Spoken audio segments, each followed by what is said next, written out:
Okay, post those games, we made some edits to the deck. This is the Trent Ramp deck.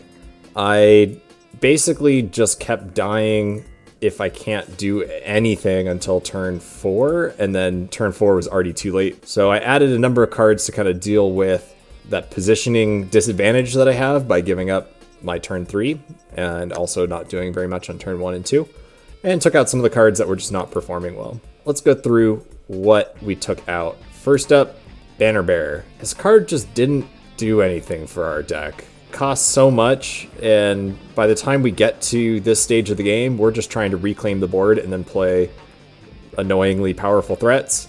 And Banner Bearer at 5 never let us play 2 things in a turn. Added in some scouts and a shot caller, so we went up to 3 copies of scout now, and then shot caller, who is basically just a buffed up scout. The next things that we removed were just some of the mid-range cards that were kind of underperforming.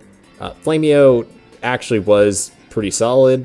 It just feels like we maybe don't need it anymore. I wouldn't hate going back up to 1 copy of Flameo. Justice Flamesphere, this was just not the right deck for it. Why am I not playing Magma Lancer? They even look similar. So Magma Lancer has Skewer, so it hits 2 spaces. These guys are actually a lot easier to cast than Flameo 2.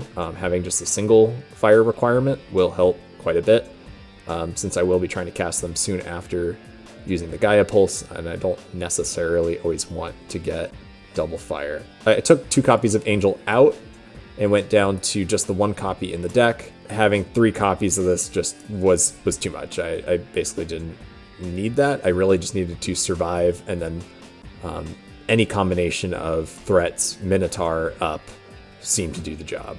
So I'm trying Might of Gaia.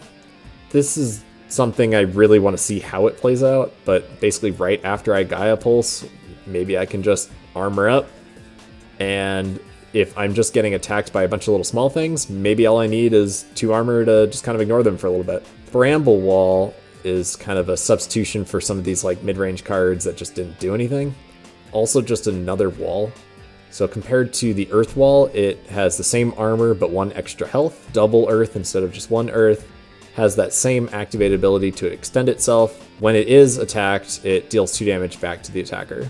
And then finally we added a one-off Mirror Mail as an exchange for a tactical summoning. So I'm still running 2 copies of the tactical summoning. Mirror Mail seems like a great just one of that I can slap on Eleanor, and that would remove my opponent's ability to interact with any of my board with spells, or just put it on my big threat that's up in their face to ensure it can't just get, locked down with freeze effects. So those are the changes I am trying.